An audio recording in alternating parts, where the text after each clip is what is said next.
কথা বললো না।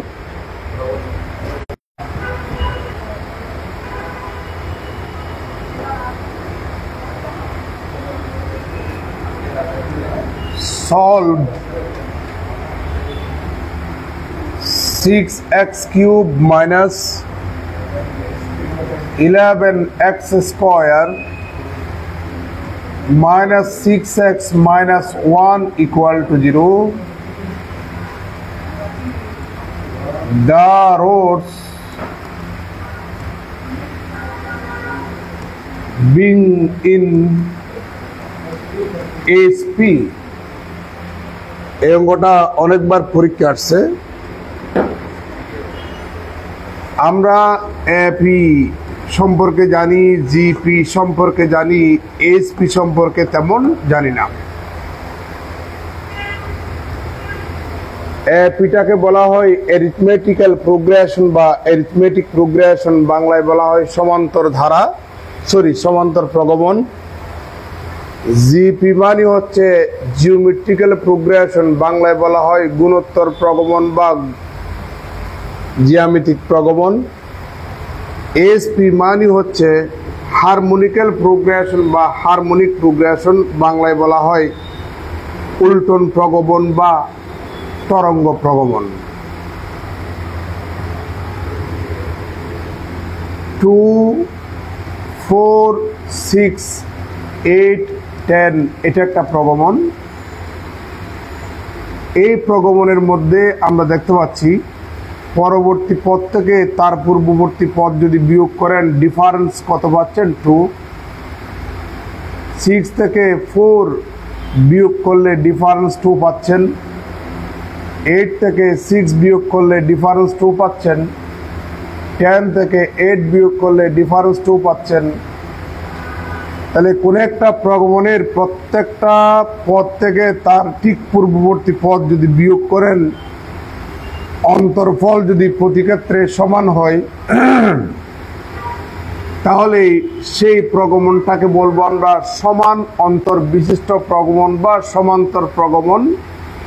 ইংরেজিতে বলা হয় অ্যারিথমেটিক্যাল প্রোগ্রেশন বা অ্যারিথমেটিক প্রোগ্রেশন, সংক্ষেপে এপি বলা হয়। আরেকটা প্রোগ্রেশন নিচ্ছি, 2, 4, 8, 16, 32, 64। যে প্রগমনের পরবর্তী পদকে তার ঠিক পূর্ববর্তী পদ দিয়া যদি ভাগ করেন, ভাগফল 2 পাচ্ছেন। 8 কে 4 দিয়া ভাগ করলে ভাগফল 2 পাচ্ছেন। 16 কে 8 দিয়া ভাগ করলে ভাগফল 2 পাচ্ছেন। 32 কে 16 দিয়া যদি ভাগ দেন ভাগফল 2 পাচ্ছেন। 64 কে 32 দিয়া ভাগ করলে ভাগফল 2 পাচ্ছেন। ভাগফলটাকে রেশিও বলা হয়। প্রতি ক্ষেত্রে রেশিও যদি আপনি সমান পান, সেই প্রগমনটাকে বলবো আমরা জিওমেট্রিক্যাল প্রোগ্রেশন বা জ্যামিতিক প্রগমন বা গুণোত্তর প্রগমন।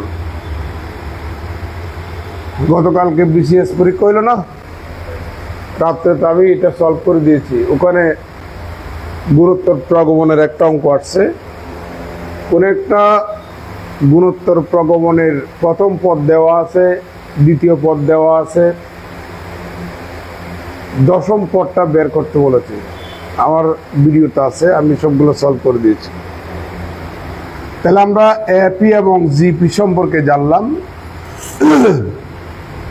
আর মনে রাখবেন এসপি তথা হারমোনিক্যাল প্রোগ্রেশন তথা উল্টন প্রগমন তথা তরঙ্গ প্রগমন, এটার নিজস্ব কোনো গ্রামার নাই, একটাই গ্রামার আছে, সেটি হচ্ছে harmonical progression is the reciprocal to arithmetical progression. আবার arithmetical progression is reciprocal to harmonical progression. Harmonical progression হচ্ছে arithmetic progression এর ঠিক উল্টো। Harmonical progression হচ্ছে arithmetical progression এর ঠিক উল্টো। আবার arithmetical progression harmonical progression এর ঠিক উল্টো। এই গ্রামারটা মনে রাখলে অঙ্কটা আমরা সলভ করতে পারবো। তাহলে আমরা সলভ করি। সলিউশনটা দেখুন, প্রশ্নটা বুঝিয়ে দিচ্ছি। প্রশ্নটা বুঝিয়ে দেওয়ার আগে আমরা একটা সমীকরণ দেখতে পাচ্ছি, সমীকরণটার ব্যাখ্যা দেব। The given equation is 6x cube minus 11 minus 11x square minus 6x minus 1 equal to 0. আপনারা জানেন এই সমীকরণটা হচ্ছে x চলক বিশিষ্ট একটা ত্রিঘাত বহুপদী সমীকরণ। এখানে কোনো টার্মের মিসিং নেই। x কিউবের পরে x স্কয়ার আছে, x স্কয়ারের পরে x আছে, x এর পরে কনস্ট্যান্ট টার্ম আছে। তাহলে এটা একটা x চলক বিশিষ্ট ত্রিঘাত বহুপদী সমীকরণ, অতএব তার তিনটা মূল থাকবে। প্রশ্নে বলছে এই সমীকরণটাকে সলভ করতে, তার মানে এই সমীকরণটার সকল মূল বের করা। তাহলে কয়টা মূল থাকবে? তিনটা। আরো অপশন প্রশ্নের মধ্যে দেওয়া আছে, the roots being in SP, মূলগুলি হচ্ছে এসপি ভুক্ত, হারমোনিক্যাল প্রোগ্রেশন ভুক্ত। হারমোনিক্যাল প্রোগ্রেশন ভুক্ত মূলগুলি আমাদেরকে বের করতে বলেছে। এখন যেহেতু হারমোনিক্যাল প্রোগ্রেশনের নিজস্ব কোনো গ্রামার নাই, একটা কাজ করব আমরা। নাও replacing x by 1 by x we get, আমরা x এর স্থলে 1 by x বসাবো, তাহলে পাচ্ছি 6 into 1 by x whole cube minus 11 into 1 by x whole square minus 6 into 1 by x minus 1 equal to 0, or 6 divided by x cube minus 11 divided by x square minus 6 divided by x minus 1 equal to 0.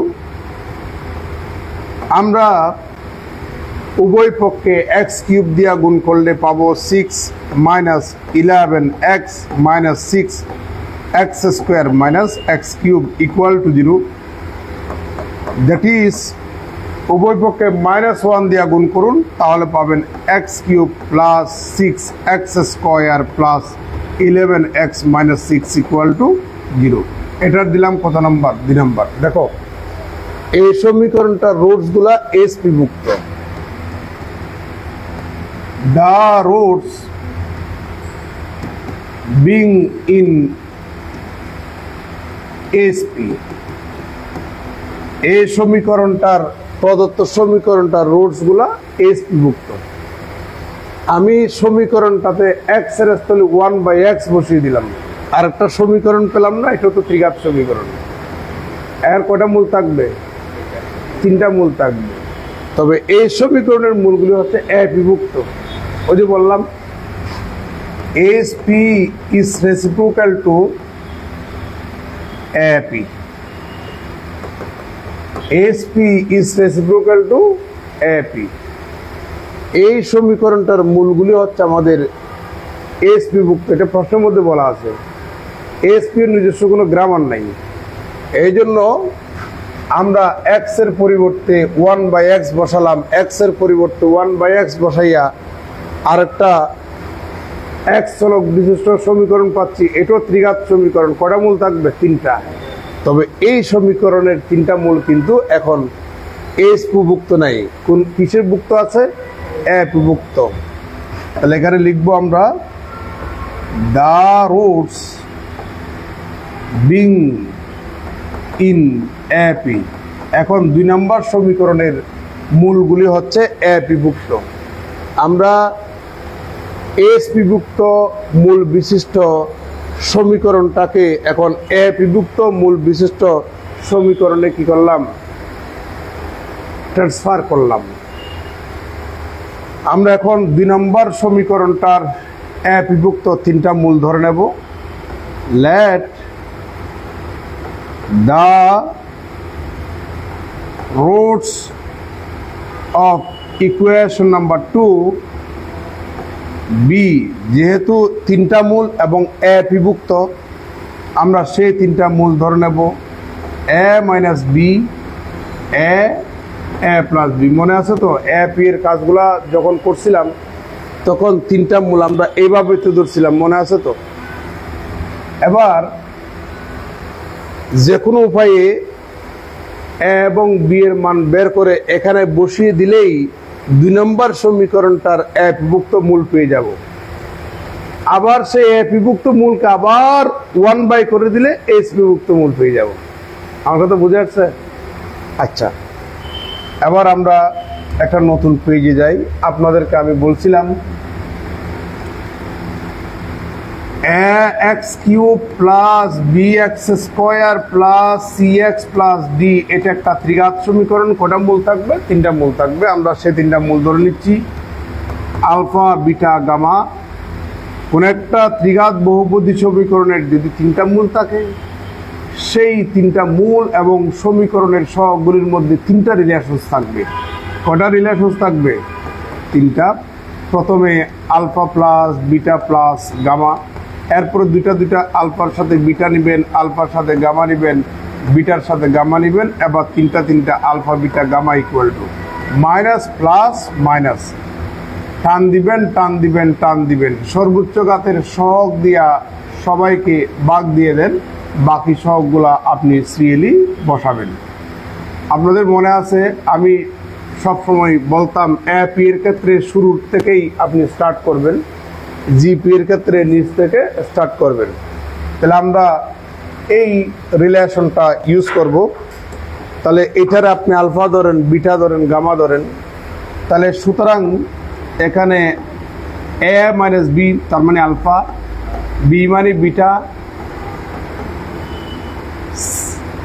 A plus b সমান হচ্ছে gamma, alpha plus beta plus gamma equal to, দেখো সূত্রের minus x স্কয়ারের সহগ divided by x কিউবের সহগ, সূত্রের minus x স্কয়ারের সহগ divided by x কিউবের সহগ। আমি কি এখান থেকে বসাবো নাকি এখান থেকে বসাবো? এখান থেকে বসাবো, কারণ এই মূলগুলি হচ্ছে আমাদের এই সমীকরণটার মূল। তাহলে এখানে পাবো আমরা 6 ডিভাইডেড বাই কত? 1। তাহলে বি বি ও থ্যাংক ইউ।